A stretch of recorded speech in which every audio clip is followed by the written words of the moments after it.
మా అమ్మాయి గురించి ఆల్రెడీ ఫోన్లోనే అంతా వివరంగా చెప్పాను. మీ అబ్బాయి జీవితంలో లాగే మా అమ్మాయి జీవితంలో కూడా మొదటి సంబంధం ఎందుకో కలిసి రాలేదు.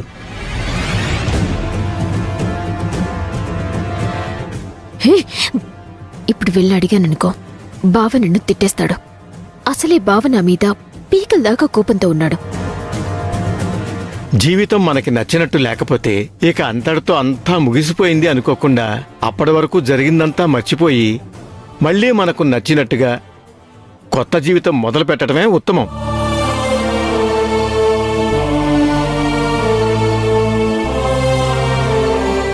రెండో అవకాశం అనేది నిజంగా దేవుడిచ్చిన వరం.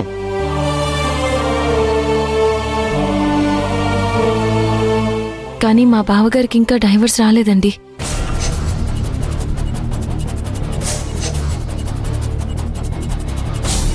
తెలుసమ్మా, ప్రస్తుతం మూఢం నడుస్తుంది కాబట్టి పెళ్లికి మాకు కూడా ఏం తొందరలేదు.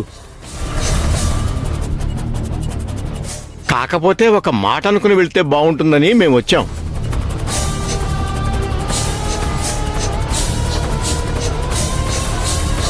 చూస్తుంటే మీది చాలా కలుపుగోలుతనమని అర్థమవుతుంది అన్నయ్య గారు.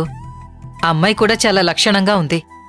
నేను చెప్పడం కాదు కానీ మా రాఘవ నిజంగానే గుణంలో రాముళ్లాంటివాడు.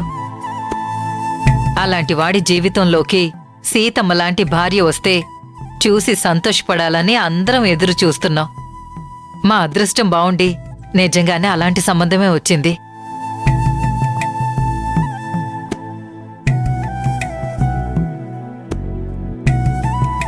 ఏంటి బాబు, ఏం మాట్లాడట్లేదు? మీకు మా సంబంధం ఓకే కాదా? అమ్మాయినేమన్నా అడగాలనుకుంటే అడగండి.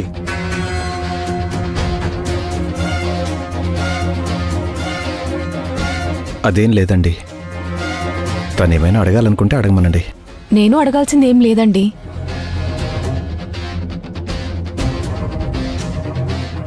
ఏమీ లేకుండా ఎలా ఉంటుంది? మొహమాట పడకుండా వెళ్ళి మాట్లాడుకోండి. రాఘవ, ఒకసారి అడగరు ఏమైనా ఉంటే.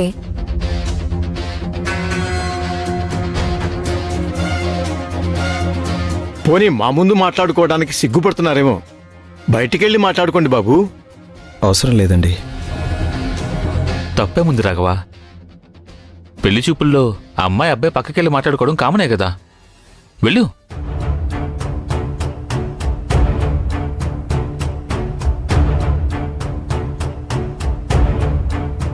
రాఘవ,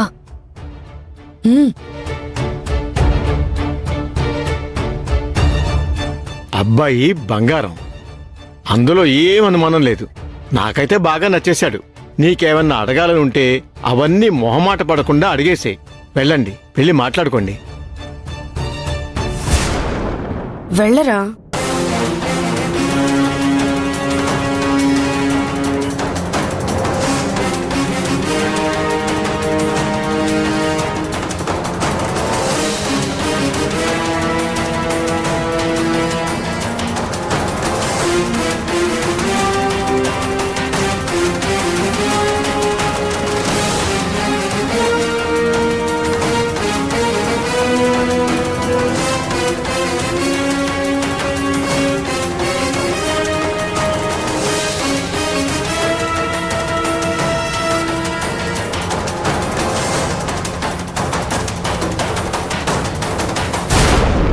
మాట్లాడుకోమని పంపించారు కదా, మౌనంగా ఉంటే ఎలా?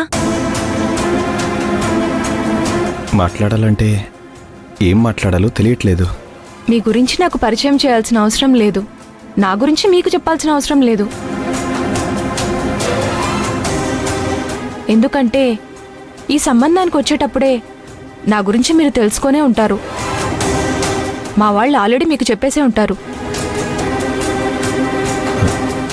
సరే, ఇంకా ఏమైనా అడగాలనుకుంటే అడగొచ్చు. అదేంటి, సాధారణంగా అబ్బాయిలు అమ్మాయిల్ని అడగాలనుకుంటారు. మీరు నన్ను అడగమంటున్నారు? మిమ్మల్ని అడగడానికి నా దగ్గర ప్రశ్నలు ఏమీ లేవు. నా గురించి మీరేమైనా తెలుసుకోవాలనుకుంటే తెలుసుకోవచ్చు.